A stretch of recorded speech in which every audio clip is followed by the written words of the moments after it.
Pass fail নিয়ে চলছে। আশিস চক্রবর্তীর চিঠি, শ্রীকৃষ্ণপুর, ছোট শ্রীকৃষ্ণপুর, দাঁতন, পশ্চিম মেদিনীপুর। এবারেও তুই অঙ্কে ফেল, তোর দ্বারা জীবনে কিচ্ছু হবে না। বাবার কাছে শুধু বকুনি নয়, মারও খেয়েছে প্রাণেশ। মাও হতাশ, প্রাণেশের চোখে জল। এমন সময় দাদু প্রিয় প্রাণেশকে বুকে টেনে নিল। দাদুভাই খুব ভালো, সুন্দর ছবি আঁকে, কবিতা লেখে। দাদুভাই চোখ মুছে ফেল। শ্বশুরমশাইয়ের আদর আশকারা দেখে বৌমা ক্রুদ্ধ হয়ে বলতে লাগলো, বাবা এমন করে আর আমার ছেলের মাথাটি খাবেন না। শান্ত কণ্ঠে অবসরপ্রাপ্ত শিক্ষক হারান ব্যানার্জি বললেন, ফেল জীবনের অপরিহার্য অঙ্গ। পরীক্ষা ফেল করার সঙ্গে জীবনে সফল হওয়ার কোনো সম্পর্ক নেই। ফেলের মধ্যে লুকিয়ে আছে পাশের বীজ। এই তো তোমার অনন্ত কাকু 7 চান্স নিয়ে এন্ট্রান্স পরীক্ষা পাশ করে অবশেষে শিক্ষক হয়েছিলেন। পাড়ার লোকে বলে গ্রামার কাকু। ইংরেজিতে কি জ্ঞান! 2 ছেলেকে ইংরেজি পড়াতেন। আশ্চর্য, 2 ছেলেই ইংরেজি শিক্ষক। পরীক্ষা পাশের সঙ্গে জীবনের ধারাপাতকে মেলাবে না বৌমা। তুমি কি জানো বৌমা, অ্যালবার্ট আইনস্টাইন থেকে শুরু করে এডিসন, বেঞ্জামিন ফ্রাঙ্কলিন সকলে ফেলুরামদের দলে। সাহিত্য সম্রাট বঙ্কিমচন্দ্রও তো বাংলা সাহিত্যে ফেল করেছিলেন। বিশ্ববিখ্যাত ক্রিকেটার সচিন তেন্ডুলকর বোর্ডের পরীক্ষা কত পেয়েছেন তা কতজন জানে?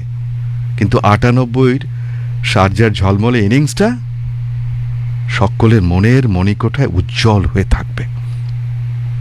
বৌমা নিরুত্তর, নির্বাক। দাদুভাইয়ের মুখে কি প্রসন্ন দীপ্তি, বুকের মধ্যে হতাশা উধাও। যেন প্রাত্যহিকই স্বীকার করি, পাশ জীবনের অভূতপূর্ব আনন্দের অনুভূতি, কিন্তু প্রকৃতি রাজ্যে কত যে ফেল লুকিয়ে আছে কে জানে। মেঘ জমলি বৃষ্টি হয় না। মেঘের বুকে রয়েছে অজস্র ব্যর্থতার খেলা। যখন বৃষ্টি ঝরে কি আনন্দ আকাশে বাতাসে, আর তার আড়ালে কত অদৃশ্য খেলা। একটি শুক্রাণু ডিম্বাণুর সার্থক মিলনে গর্ভ সঞ্চার হয়, কিন্তু অন্তরালে রয়েছে কোটি কোটি শুক্রাণুর ক্রন্দনধ্বনি। ফেল করতে করতে অবশেষে পাস, অবশেষে জীবন। জীবনের উপপাদ্য তদ্রূপে। ব্যর্থতাই সৃষ্টি করে জীবন কাব্য এবং অজস্র ছোট ছোট জীবনবোধ। আশিস চক্রবর্তী, শ্রীকৃষ্ণপুর, ছোট শ্রীকৃষ্ণপুর, দাঁতন, পশ্চিম মেদিনীপুর। সত্য কিংবা প্রতিহার, যমুনা, দেশড়া, বাঁকুড়া থেকে। প্রথাগত শিক্ষাক্ষেত্রে যে পরীক্ষা, সে পরীক্ষা ছাড়াও জীবনে আমাদের বিভিন্ন রকম পরীক্ষার সম্মুখীন হতে হয়, আর সব পরীক্ষাতেই আছে পাশ ফেল। একটা ঘটনা তোমাকে জানাই প্রাত্যহিকই। রামনাথ বাবুর একমাত্র মেয়ে কাকলি খুব ছোটবেলায় মা মারা যাওয়ার পর বাবার আদর যত্নে বড় হয়। আগামীকাল তার বিয়ের দেখাশোনার পরীক্ষা। আবার বলার কারণ হলো, এর আগে 3 বার দেখাশোনার পরীক্ষায় বসেছে, কিন্তু পাশ করতে পারেনি। এবার 4র্থবার পাশ করতে পারবে তো? গায়ের রং নিয়ে কেউ প্রশ্ন তুলবেন না তো? মনের মধ্যে এমনই সব দুশ্চিন্তা ঘোরাফেরা করছে। এখনো আমাদের সমাজে নারীদের নানাভাবে অপমানিত হতে হয়, মানসিক নির্যাতনের শিকার হতে হয়। বিয়ের আগে দেখাশোনা পরীক্ষার পাশ ফেলে পাত্রপাত্রী গায়ের রঙের বিশেষ ভূমিকা থাকে। কাকলি গায়ের রং শ্যামবর্ণ বলে পাত্রপক্ষের অপছন্দ। তবে কাকলি শুধু একা নয়, আমাদের সমাজে কাকলির মতো অনেক মেয়ের জীবনেই এরকম অসম্মানজনক ঘটনা ঘটে, যা খুব দুঃখজনক, লজ্জাজনক। যে সমাজ মেয়েদের এমন অন্যায্য পরীক্ষার সম্মুখীন করে, সে কি পারল পাশ করতে? ভেবে দেখা প্রয়োজন। শেষে বলি, বিয়ের দেখাশোনা পরীক্ষার পাশ পেলে গুরুত্ব দেওয়া হোক পাত্রপাত্রী থ্যালাসেমিয়ার মতো রক্ত পরীক্ষার রিপোর্টটিকেও। ভবিষ্যৎ প্রজন্মের কথা ভেবে যা দেখা এবং জানা দুটোই জরুরি। সত্য কিংকর প্রতিহার, যমুনা, দেশড়া, মাকুড়া।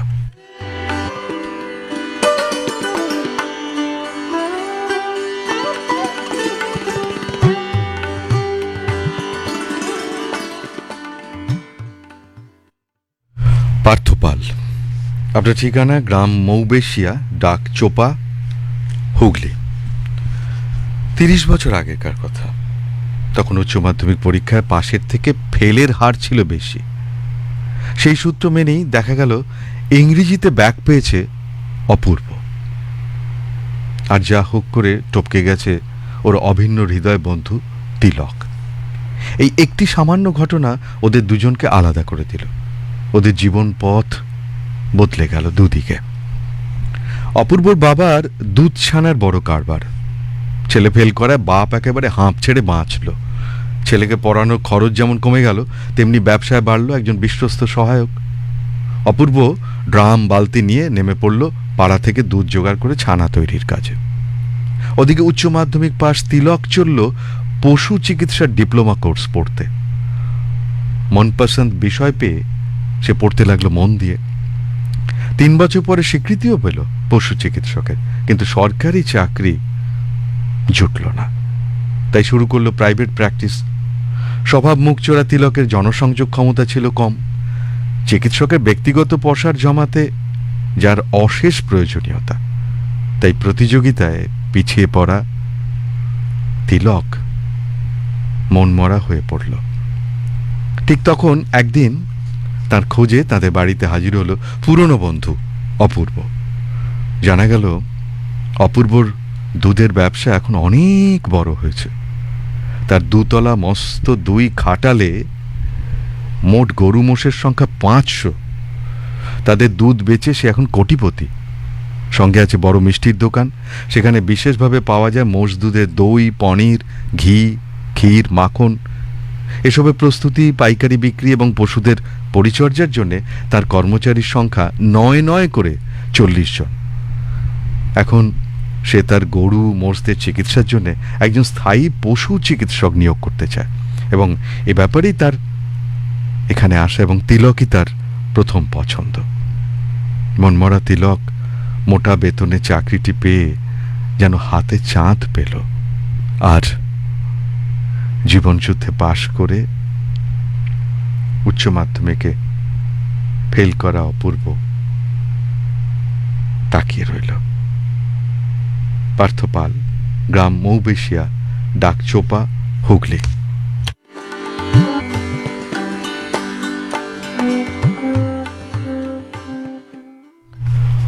অনিতা চৌধুরী, শ্রীরামপুর, হুগলি থেকে। পাড়ার চণ্ডী মণ্ডপে মাঝে মাঝে আসেন লম্বা ঝাঁকড়া চুলের প্রফুল্ল জ্যাঠা। ছোট ছোট ভাঁড়ে চাল, জল সেখানকার বটগাছের শাখা প্রশাখায় ঝুলিয়ে দেন। পাকপাখালিরা এসে খাবে বলে। গাছের পরিচর্যাও করেন। আহত পশু পাখি গোচরে এলে সেবার হাতটি বাড়িয়ে দেন। সেবারেও দিচ্ছিলেন। হঠাৎ দৃষ্টি আটকালো। মলিন পোশাক, উস্কো খুস্কো চুলের একটি ছেলে কিছুক্ষণ ধরে বসে আছে। স্কুলে না গিয়ে অলসভাবে বসে থাকায় কারণ জিজ্ঞাসা করলেন। অনেকক্ষণ সময় নিয়ে সে বলল 8 থেকে 9-এ উঠতে পারেনি। তাই বাবা বলেছেন, আমি ময়রার দোকানে কাজ করি, তুই এখন চায়ের দোকানে কাজ নে। প্রফুল্ল জ্যাঠা অভিভাবকত্বের সুরে বললেন, এই অবধি কৃতকার্য হয়ে এসে অকৃতকার্য হলে তাতে কি? সেই কথাটি মনে আছে না? একবার না পারিলে দেখো শতবার। ফেল দাঁড় করায় চ্যালেঞ্জে কাঠ গড়ায়। তাহলেই তো নব উদ্যমে আবার পড়াশোনায় মন দিতে হবে। জীবনটা যে সুখ দুঃখ পাশ ফেলের সমাহার। ছেলেটি বলে, পুরনো বই পড়তে আমার যে ভালো লাগে না, মন বসছে না।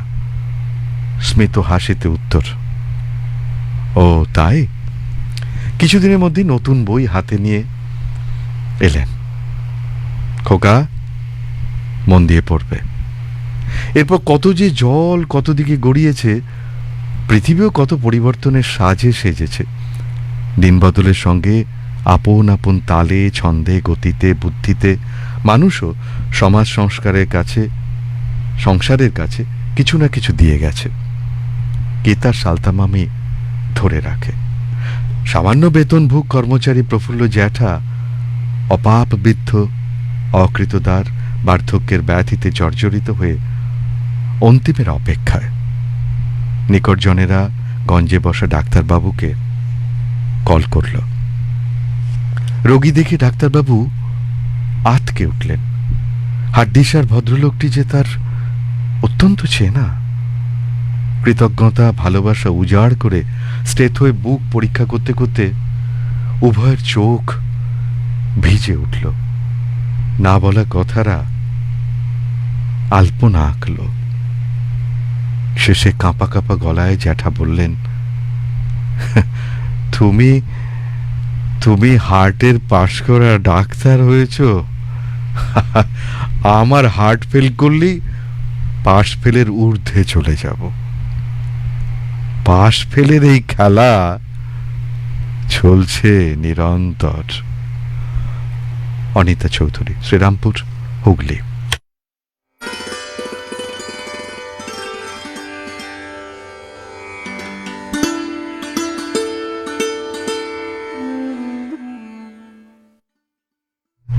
হেনা নিশা, আপনার বাড়ির ঠিকানা তমলুক, পূর্ব মেদিনীপুর। বিমলবাবু খবরের কাগজ পড়ছিলেন বৃদ্ধাশ্রমের আবাসিকদের সঙ্গে। স্ত্রী গত হয়েছেন অনেক আগেই, ছেলেরা বিদেশে। বাবাকে নিরাপদ আশ্রয় এই বৃদ্ধাশ্রমে রেখে গেছে। অনেক স্মৃতি ঝাপসা হয়ে গেছে, কিছু স্মৃতি এখনো টাটকা তাজা বিমলবাবুর হৃদয়ে। সেগুলি রোমন্থন করেন, আর একটি করে দিন যায়। হঠাৎ মনে পড়ল তার বন্ধু অমলের ছেলে মানিকের কথা। ছেলেটি পড়াশোনায় ততটা ভালো ছিল না, তার ছেলেদের মতো। কোনো ক্লাসে ফেল করত, কোনো ক্লাসে টেনে টুনে পাশ করত। মাধ্যমিকে ফেল করে পড়াশুনোই ছেড়ে দিল ছেলেটি। বাবার জমি জায়গা দেখাশুনো করত, চাষবাস করত। এখন কি করছে ছেলেটি কে জানে। আর অমলটাই বা কেমন আছে? ভাবতে ভাবতে দেখলেন কি আশ্চর্য, বন্ধু অমল আসছে তার ছেলে মানিককে সঙ্গে নিয়ে তারই বৃদ্ধাশ্রমের ঠিকানা। বিমলবাবু তো অবাক। অনেক বছর বাদে বন্ধুকে কাছে পেয়ে অমলবাবুর সে কি কান্না। বিমলবাবু চোখের জল আর ধরে রাখতে পারলেন না। মানিক একটু দূরে দাঁড়িয়ে ছিল। বিমলবাবু তাকে কাছে ডেকে গায়ে মাথায় হাত বুলিয়ে জিজ্ঞাসা করলেন, এখন কি করছিস বাবা মানিক? কাচুমাচু মুখ করে মানিক বলল, ওই জায়গা জমি চাষ করি আর বাবা মায়ের সঙ্গে থাকি।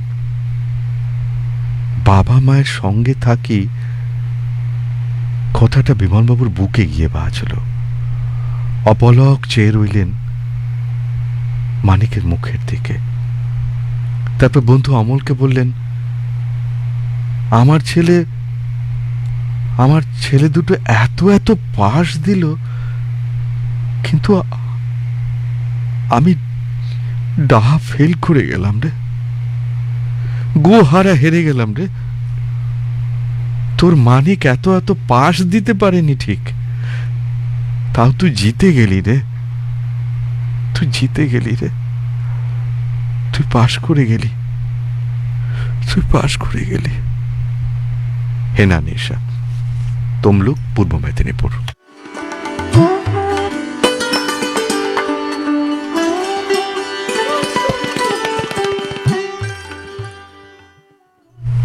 সাধন মুখোপাধ্যায়, ঠিকানা অরবিন্দনগর, বাঁকুড়া। 1931 সাল। তৎকালীন বম্বের HMV স্টুডিও, যে ভবনটিকে ভারতীয় সঙ্গীতের মক্কা মদিনা বলা যেতেই পারে।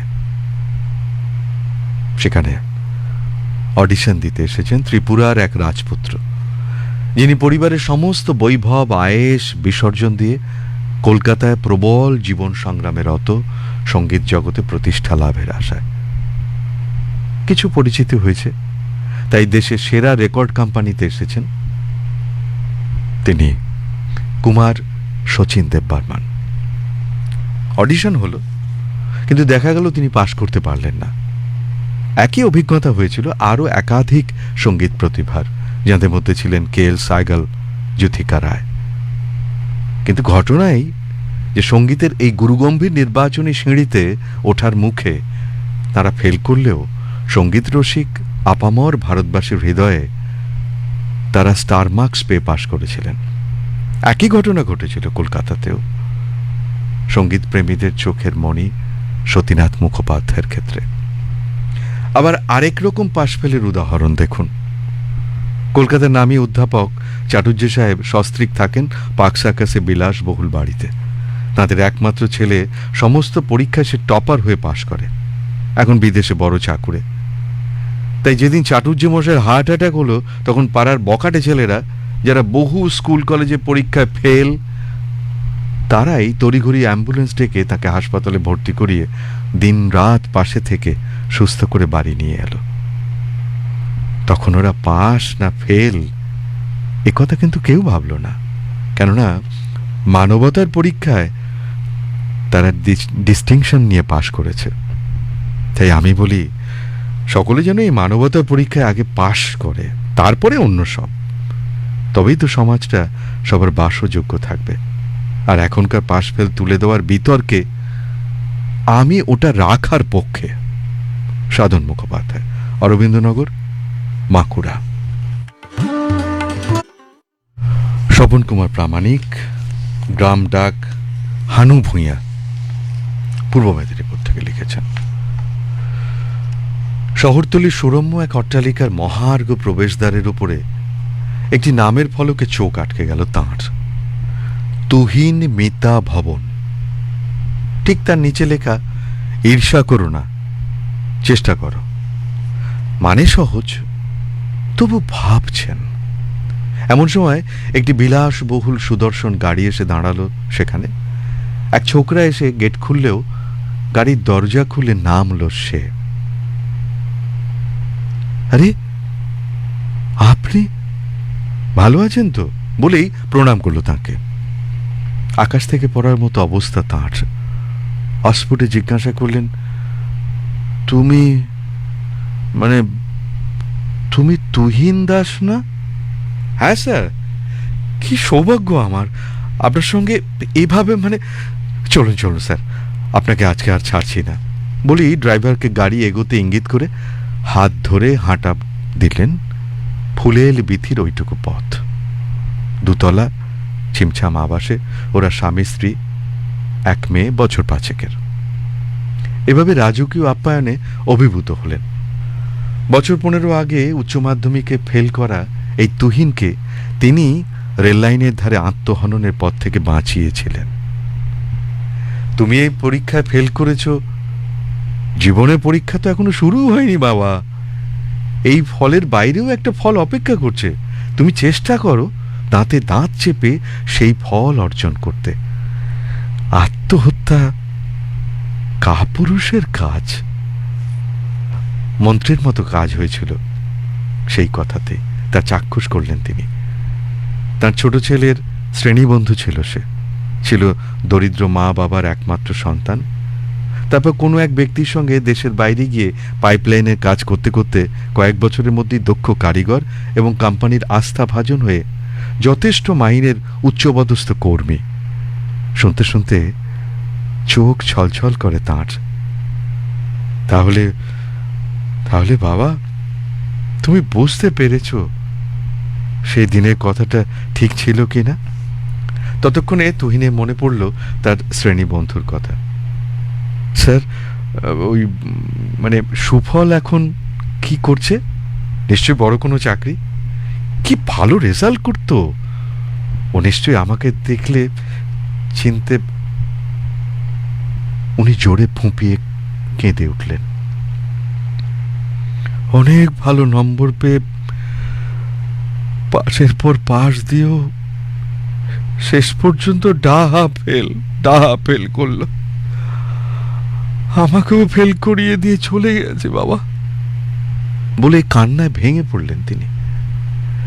জীবনে প্রতিষ্ঠিত হতে না পেরে আত্মগ্লানিতে ভুগে সুফল বছরখানেক আগে আত্মহত্যা করেছে। ছাত্রছাত্রীরা পরীক্ষা পাশের পর পাশ দিয়েও কর্মজীবনে সুফলের মতো ফেল না করে, তুহিনের মতো জীবনে স্টার পেয়ে পাশ করুক, এই কামনায়। স্বপন কুমার প্রামাণিক, গ্রাম ডাক, হানুভূঁইয়া, পূর্ব মেদিনীপুর।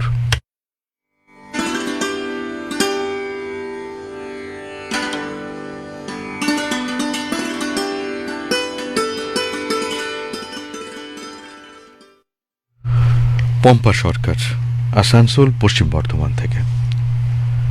ব্যালকনি থেকে জমাট অন্ধকারটা হুমড়ি খেয়ে পড়ল উৎসবের ঘাড়ের উপর। দাঁত খিচিয়ে বলল, এই বুবলাই, সবে রাত 1টা, এখনই তোর ঘুম পাচ্ছে? ওদিকে চেয়ে দেখ, তোর রাতের সূর্য জ্বলজ্বল করছে। না, উৎসব তাকাবে না ওই দিকে। ওই ব্রাউন বর্ডার ক্রিম রঙের বিল্ডিং এর 3rd ফ্লোরে কোণের ঘরটিতে। ওখানে আছে ঋতুরাজ, উৎসবের রিদা, ক্লাস 12, ওর 1 ক্লাস সিনিয়র। সারা রাত ওর ঘরে আলো জ্বলে, আর ওই আলোটা দেখলেই উৎসবের মাথার শিরাগুলো দপদপ করে। ঋতুরাজটা কোথায় পায় এত পড়ার এনার্জি? উৎসবেরও তো স্বপ্ন ডেটা সায়েন্স পড়ার। কম্পিউটার ওর ফেভারিট সাবজেক্ট। ক্লাস 10-এ বোর্ড পরীক্ষায় পুরো 100 পেয়েছে কম্পিউটারে। কিন্তু 12-এ ভালো নম্বর পাস না করলে, জয়েন্ট এন্ট্রান্স পরীক্ষায় ভালো র্যাঙ্ক না পেলে স্বপ্ন তো অধরা থেকে যাবে। মা বাবা, আত্মীয় বন্ধুদের কাছে মুখ দেখাবে কি করে?